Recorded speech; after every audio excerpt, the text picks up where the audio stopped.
the ability or the capacity humans have for self-deceit. You quote people like John Stuart Mill and Waldo Emerson, people who were some of the leading progressives of the time with moral integrity. And you quote them in Emerson's case, advocating invading Mexico, and in Mill's case, imperialism by the British in India.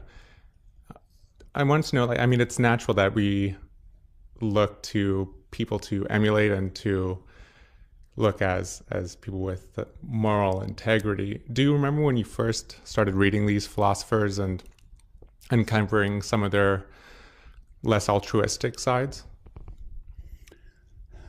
Somehow, since childhood, it's hard to read anything seriously and not to realize that the people you're reading, however much you admire them, are human beings and we all have failings.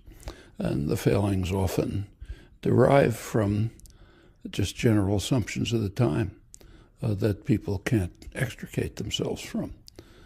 We all surely know this from our own experiences. And it's hard to learn. It's hard to learn about yourself. So, for example, not many examples, but one pretty striking array of experiences from the late 60s had to do with the resistance against the war in Vietnam. The kids who were resisting were making very difficult choices. You're an 18-year-old kid and you decide, okay, I'm going to ruin my life. I'm going to go to jail. I'm going to go into permanent exile. I'll never see my parents again, my friends, but I have to do it because it's right. And if you want to be able to do that, you have to be able to convince yourself that you're morally upright. That's justified. And people tried to do it. But you have to recall that was just the bare beginnings of the feminist movement. And inside the resistance organizations, of course, there were women, but the women were expected to be servants. They brought out the food, took the notes. The men did the important things. And the early stirrings of the feminist movement among young people began with the raising of consciousness that this is a form of oppression. We don't have to accept it. Well, at that point, young men who were, in fact, facing extremely dangerous and difficult decisions somehow had to come to the terms with the fact that they had never faced, that they too are oppressors. And that's hard. And it was true for them, particularly because of the extreme situation they were in, but it was true for everyone. Men just had never thought about the fact that they were oppressors. In fact, women had never much thought about the fact that they were oppressed. And when these things break into consciousness, you get a new perspective on yourself, and it can also often be pretty distressing. And that's true all through life. The people you mention, if they were alive today and you could bring their words to them, they'd be shocked. Did you have any experiences yourself having to confront some? I mean, you say how hard it is to look at ourselves honestly in the mirror. Were there any experiences you yourself faced in confronting your actions and I guess your thoughts? Well, that was one. Everyone went through that. I was involved with the resistance. Of course, I was old. I was technically a draft resistor, but too old to be drafted. But I was very much involved with all of this. We all had to face it. We faced it in the resistance support groups. We were taking chances. I came pretty close to a long jail sentence. It was possible for all of us. So there were chances. But we realized at this point that the resistance support group were almost entirely men, and the lead positions were almost entirely men. It didn't have to be, but they were. And we all had to come to terms with this. But there are many other cases. I mean, I recall I'll tell you another experience which stuck in my mind.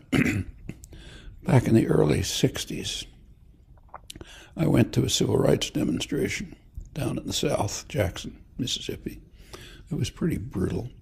State police beating people bloody, driving up to the federal building, very moving experiences in the evening in black churches where people were trying to regain their courage and companionship.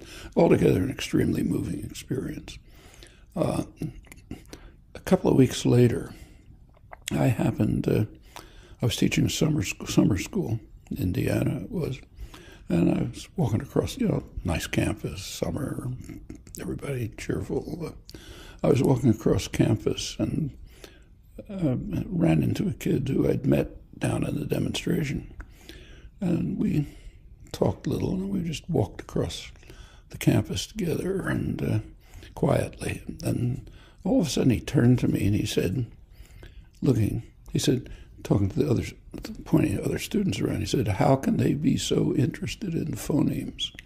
Meaning, how can they be working so hard on narrow technical questions when this is going on right before their eyes? And and it's true. How can you be? But we do it all the time, and we have to face it all the time if we're honest. Right this minute, and it's a hard realization, and it keeps coming back. So did that have an effect on you? Like, was this before you had dedicated yourself consciously to becoming an activist? Well, first of all, that goes back to childhood. I was an activist long before I got to college. There was, there was different things in the 1930s and 1940s.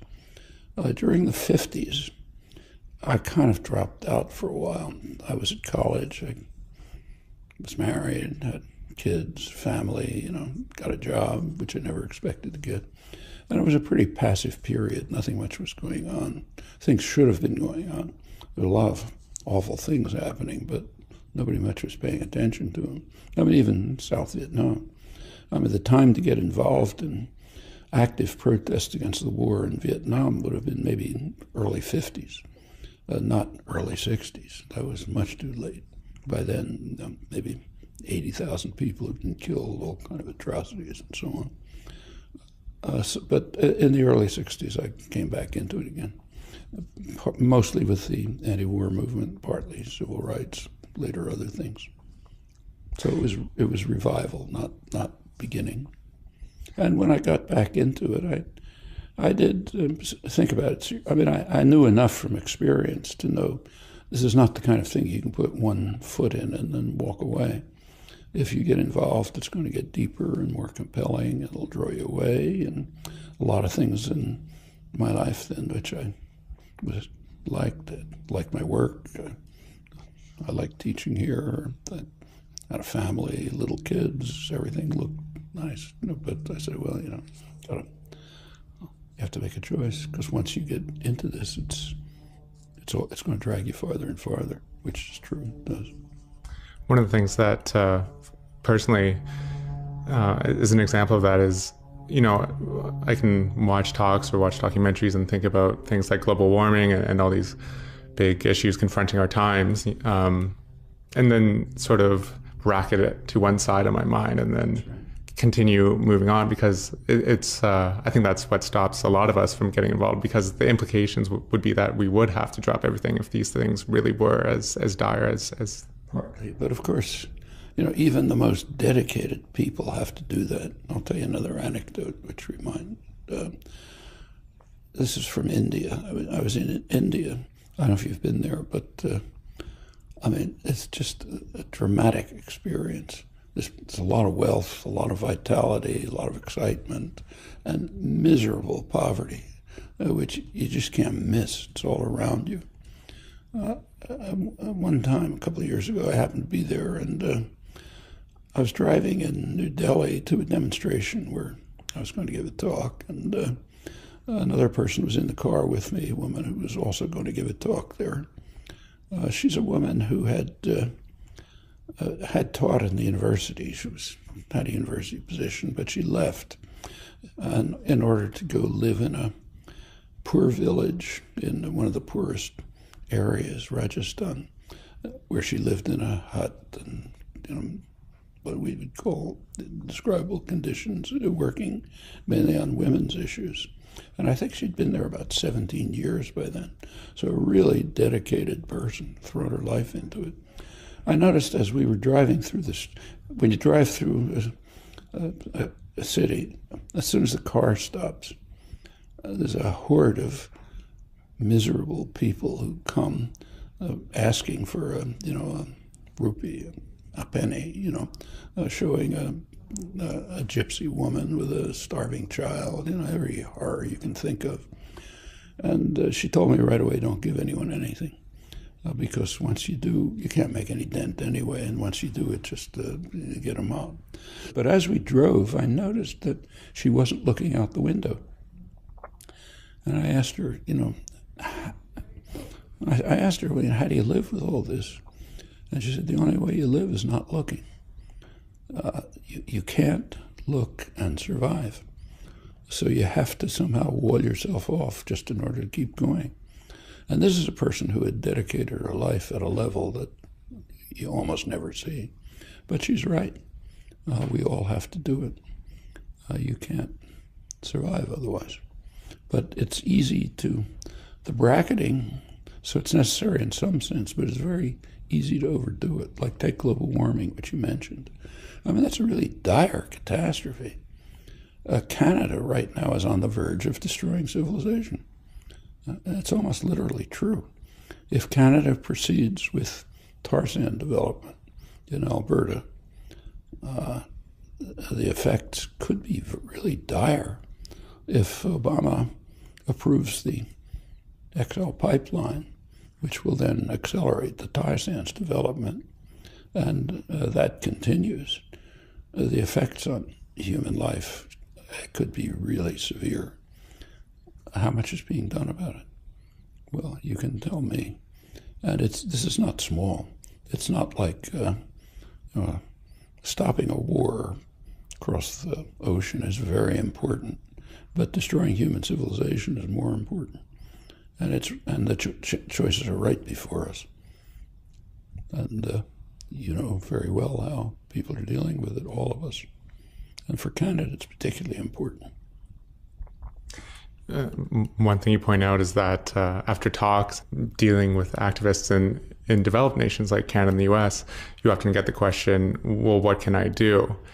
Whereas when you go to developing nations like Colombia, or you talk to the Kurds in Turkey, they don't ask you what to do, they tell you what they're doing. I just came back from Turkey, and it's the same thing. I was there, happened to be there this time, partly for protests about repression of Kurds, but the main invitation was for a talk at a memorial for an assassinated journalist. Hrant Dink had been assassinated a couple of years ago, too, because he was exposing Armenian atrocities a century ago, which really broke with this. It was probably the government was behind his assassination. It's kind of obscure, but that's what it looks like. Anyway, it was a bad call because the assassination aroused enormous concern and involvement. And so, for example, at this memorial, there was also a huge demonstration of people going through Istanbul, big demonstration at the site of the assassination. People really engaged. There's been a lot of further exposure of what happened, the efforts to try to overcome some of the rehabilitating, rebuilding destroyed churches and things. And I was talking mainly to activists. People were there. But these are, and being an activist in Turkey is a lot harder than Canada or U.S. It's a pretty repressive state. There's a lot of state violence. It has, for example, more journalists in jail than any other country in the world. It's the world champion, and it's increasing. But they're very courageous. They're energetic. They want to talk to you about what they're doing and how you can help, and that's normal. For us, it's easy. We're very privileged. I mean, there's some repression, but by comparative standards, we live in very free societies, and there isn't a lot that the government can do to you, especially people like us, who are part of the privileged sector. We go to college, that sort of thing. And there's just endless opportunities. I mean, I just mentioned one, tar sands, but can go on listing any number of others. Can you take me back to your own evolution when you were becoming more active and decided that you would have to jump in fully to activism and politics? I guess how conscious was the decision, and what stopped you from doing it earlier? I mean, were you worried about being a rabble rouser when you were a professor and giving up the comforts that came along with your life as a linguistics professor? It was very conscious. I thought about it seriously. I mean, I wasn't giving up my life. I continued to teach, I wasn't giving up my family, spent time with the kids, but it's facing risks. And within about 7 or 8 years, I was actually facing a long jail sentence, which I didn't anticipate specifically, but for what? For organizing resistance, which was technically illegal. I can't say it was repression. Was this the not paying taxes? Not paying taxes, I started earlier, in the year around 1965, I guess. And that could have led, and sometimes does lead to, a government reaction. Most of the time, they just take the money, basically. But the support for draft resistance was more serious. That meant openly defying laws regarded as crucial. And I wasn't by any means the only one to do it, but I was. Remember, I don't know if you recall the Spock trial. No. Well, one of the big trials was I was an unindicted co-conspirator and was named as the person who would be indicted in the next trial. Mostly the trials were kind of a joke. They didn't know what they were doing. But it was serious enough so that we had 3 kids by then. My wife went back to school after about a 16-year gap because we figured she'd probably have to take care of the kids. And but it's not like facing repression in a country like Turkey. We shouldn't exaggerate. It's like you go to jail, you're not going to be tortured, for example. And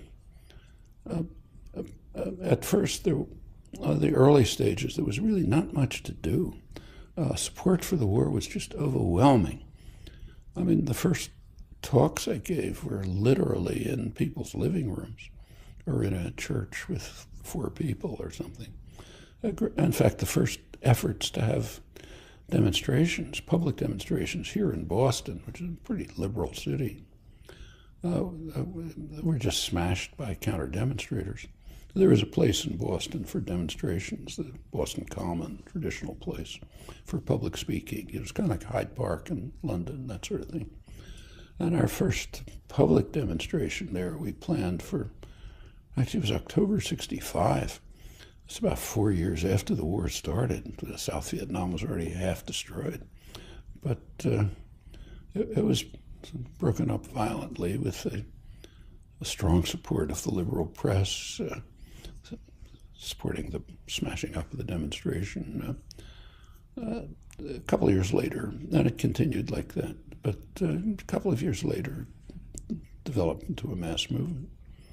By late 67, 68, it was a substantial popular movement.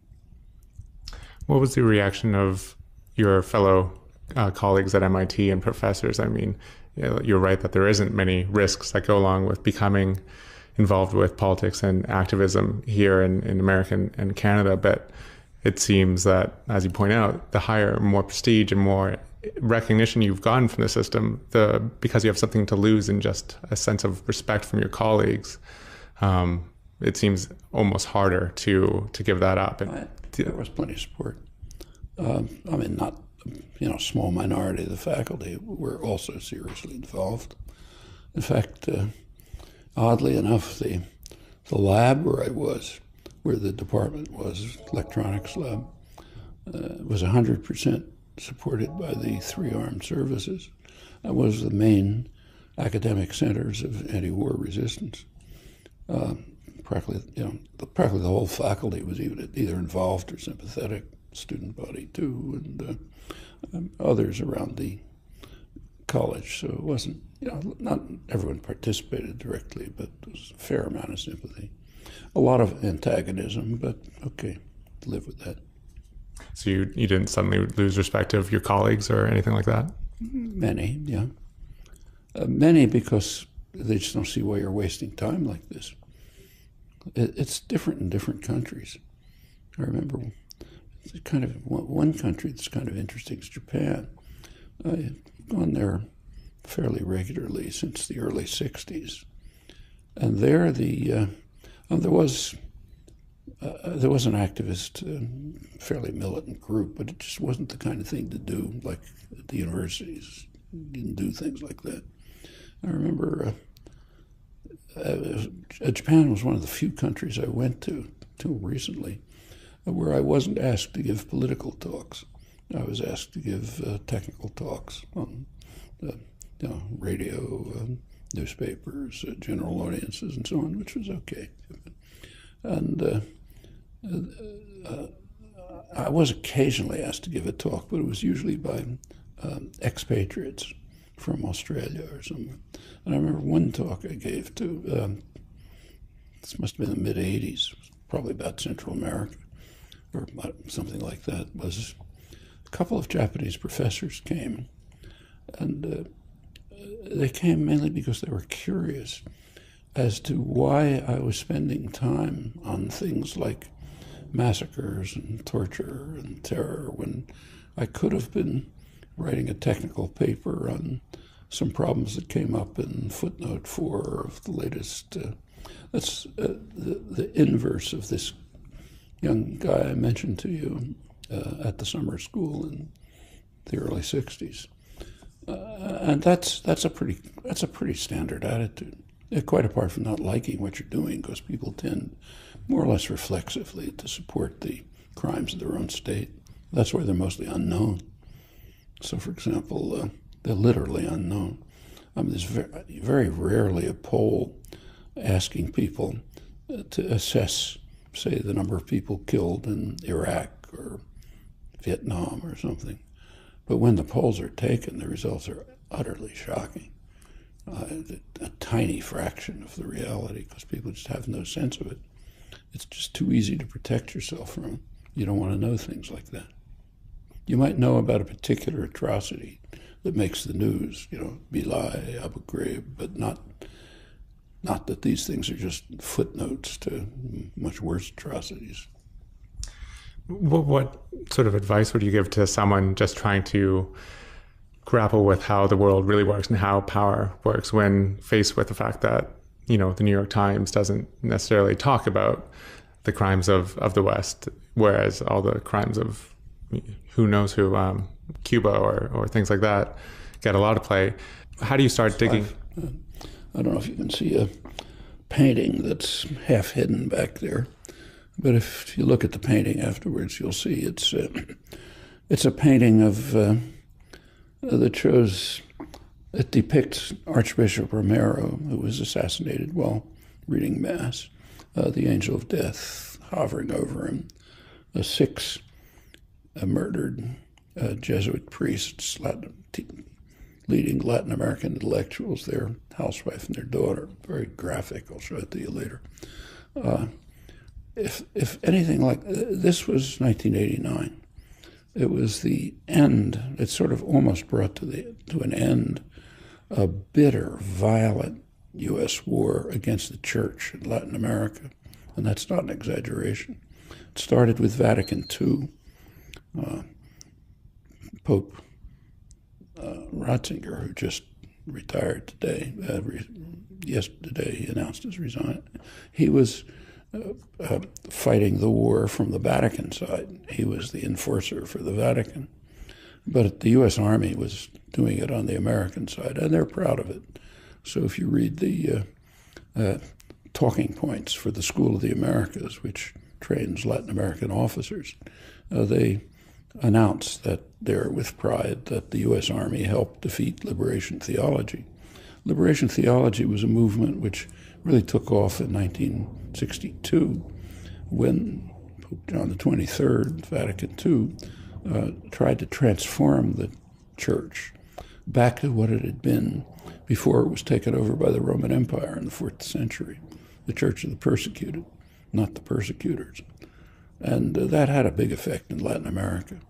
Priests, bishops, lay people went out to bring the message of the Gospels to poor people, preferential option for the poor. The Gospels is kind of a radical pacifist document. People read the words, but they don't think about it.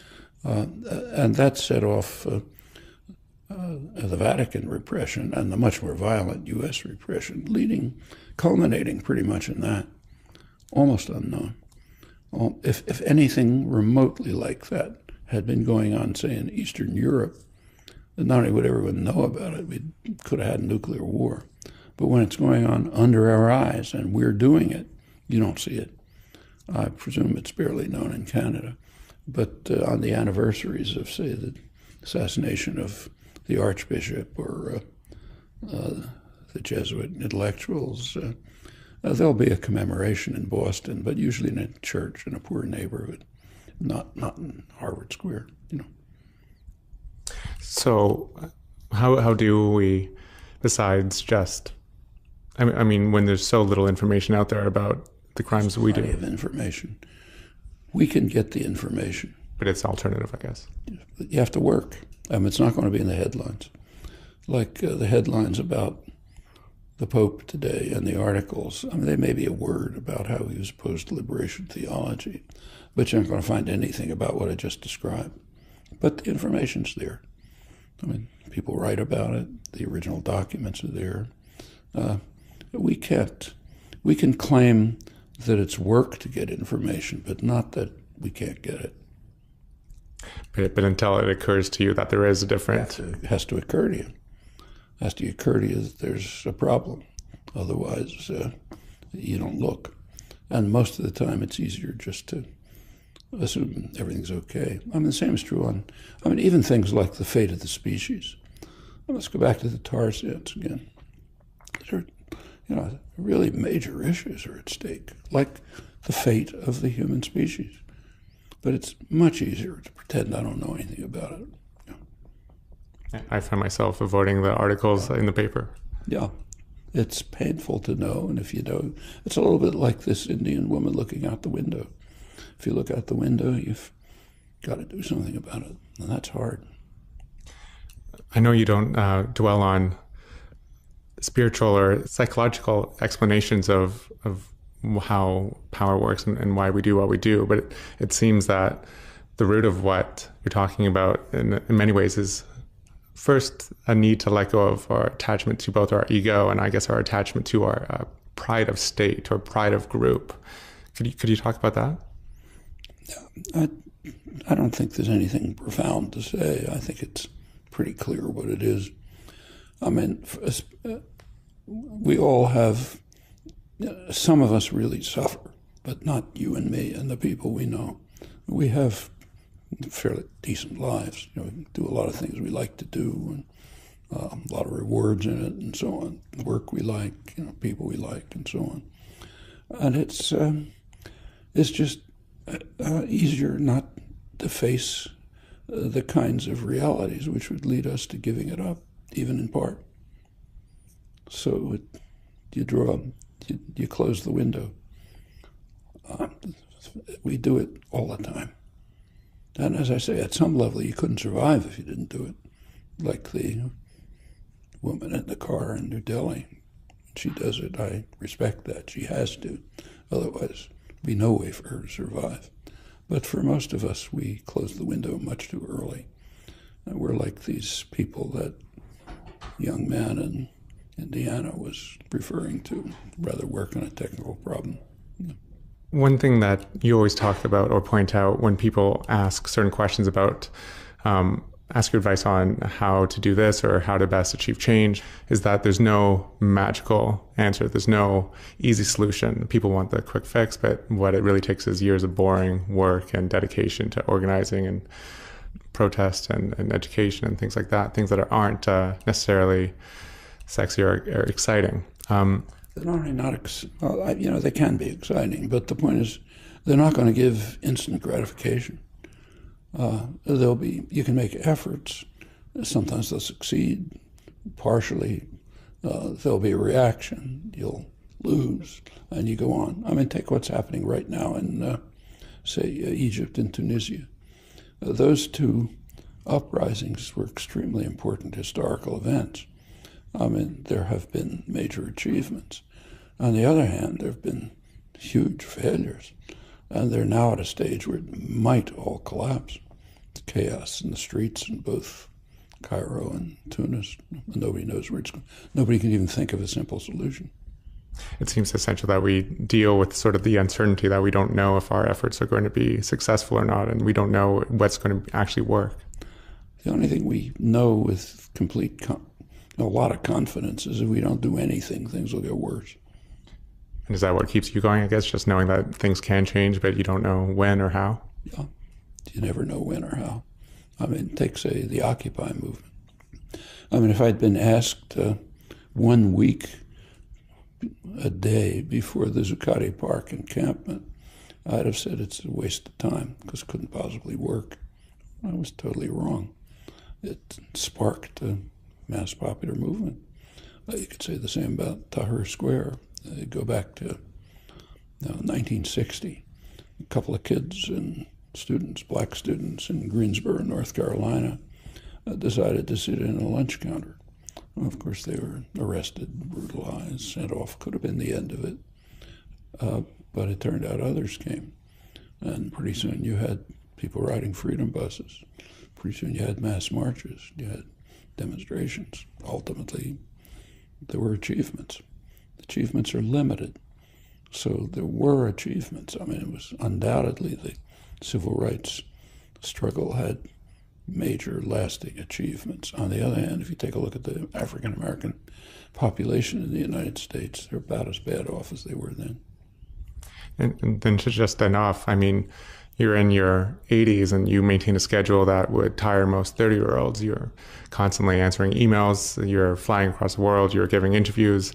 So what personally keeps you going, just in the face of having to deal with and talk about things like the potential end of the species? Because the alternative is totally unacceptable. So do what you can do. And you avoid going into cynicism just by the cases where things have changed? Pardon? And you avoid cynicism by just seeing how things have, in fact, changed over the years? I don't know. Cynicism is a kind of an evasion. We should face the world realistically. There's a lot of unpleasant things. What? It's not a basis for cynicism. It's a basis for doing more. Professor Chomsky, thanks so much. Yeah, thanks.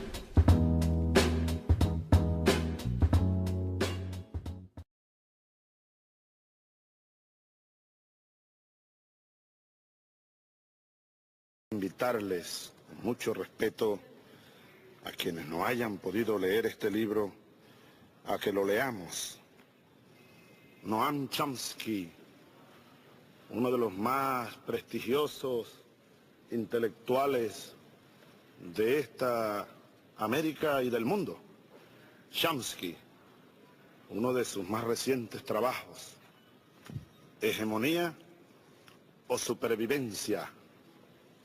Hegemonía o supervivencia, la estrategia imperialista de Estados Unidos. Excelente trabajo para entender lo que ha pasado en el mundo el siglo XX, lo que hoy está pasando y la más grande amenaza que se cierne sobre nuestro planeta, la pretensión hegemónica del imperialismo norteamericano. Pone en riesgo la supervivencia misma de la especie humana. Seguimos alertando sobre ese peligro y haciendo un llamado al propio pueblo de los Estados Unidos y al mundo para detener esta amenaza que es como la propia espada de Damocles. Yo pensaba leer algún capítulo, pero por respetar el tiempo, más bien lo dejo como una recomendación. Se lee rápido. Es muy bueno, señora presidenta.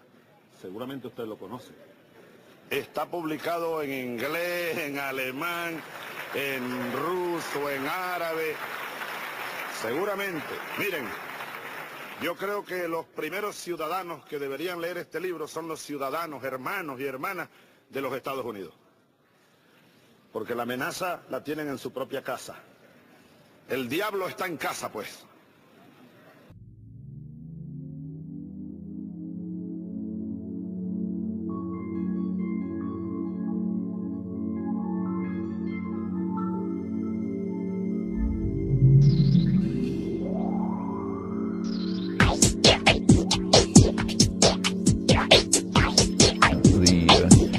So it's first of all the brazen announcement of this, but then the implementation of it.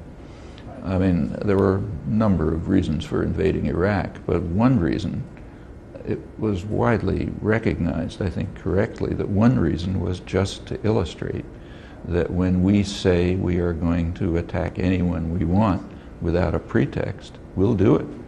And we don't care what you think.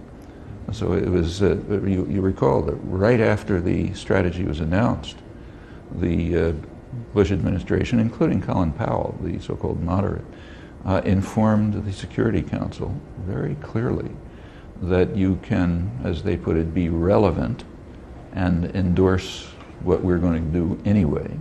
So you can put your meaningless stamp of approval on it if you want, or else you can be a debating society. You can talk to each other, but we're going to go ahead anyhow. And in fact, very dramatically, on the there was 2 days before the few days before the invasion, there was a summit meeting of Bush and Blair and Aznar, who I suppose was there to wash the dishes or something, and they met in the Azores, an American military base. And the reason they had to meet there is they had to keep themselves very far away from any human beings.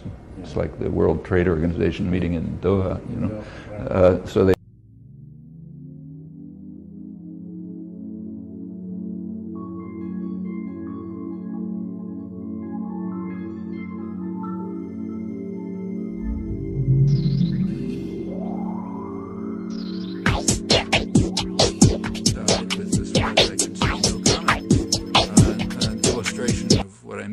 for example, the distinction between old and new Europe that was a main theme of the early part of the year. Old Europe, Germany and France, are the bad guys, the ones we hate and revile. New Europe are Berlusconi and Aznar and the former Russian satellites who we admire for their marvelous achievements. What's the criterion that distinguishes New Europe from Old Europe?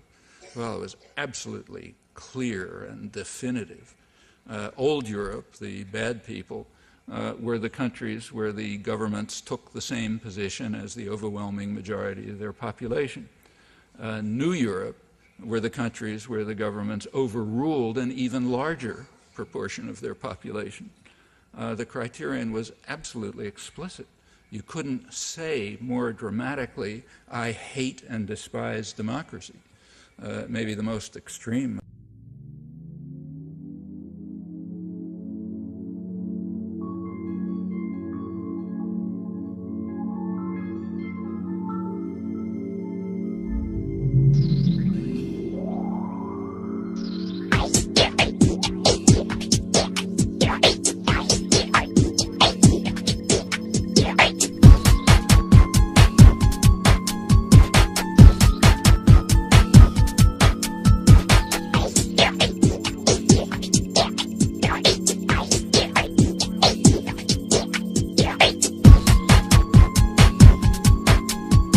Al alba y con 35 nudos de viento de levante. En estos términos ha comenzado el ministro Trillo su relato de la operación que ha devuelto a Perejil su statu quo. Una operación anfibia coordinada desde uno de los buques de la Armada situado en el Golfo de Cádiz. A las 6 de la mañana, las 4 en Marruecos, comenzaba la intervención. En ella han participado 3 helicópteros Cougar de transporte, los denominados Super Puma, de las fuerzas del Ejército de Tierra con base en El Copero, Sevilla. Junto a ellos y en labores disuasorias y de vigilancia, 2 helicópteros Volkov y aviones de combate F-1. Un equipo de acción y otro de apoyo, pues, que ocuparon posiciones estratégicas, inspeccionando también los altos del islote. En ellos se repartían los efectivos del Mando de Operaciones Especiales del Ejército de Tierra, con sede en la localidad alicantina de Rabasa. En total, 28 boinas verdes, que fueron los que ejecutaron la operación de desalojo. Mientras, las patrulleras de apoyo a las 2 fragatas que controlaban la zona trataban de despistar al ejército de Rabat. Tras pedir por megafonía a los soldados marroquíes que entregaran sus armas, estos accedieron sin ofrecer ninguna resistencia. Los 6 militares fueron retenidos y enviados a Ceuta, dejando su lugar a legionarios españoles. Así, 1 hora después del inicio de la misión, se había izado la bandera española en el islote Perejil. El territorio de la disputa es un peñón deshabitado a media milla del continente africano. Fue ocupado por última vez en los años 60, en aquella ocasión por tropas españolas para hacer frente al proceso de descolonización de Marruecos. El islote, donde según la leyenda estaba una de las columnas de Hércules, fue en tiempos refugio de contrabandistas y hasta ahora solo era visitado por pescadores o amantes del submarinismo. Cristina Michelena, CNN+.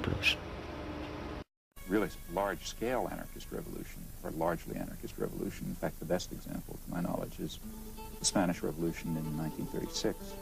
And in fact, you can't tell what would happen.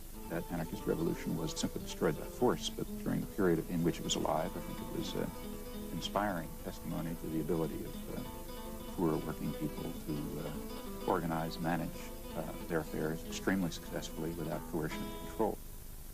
Organize, manage their affairs extremely successfully without coercion and control. How organize, manage their affairs extremely successfully without coercion and control.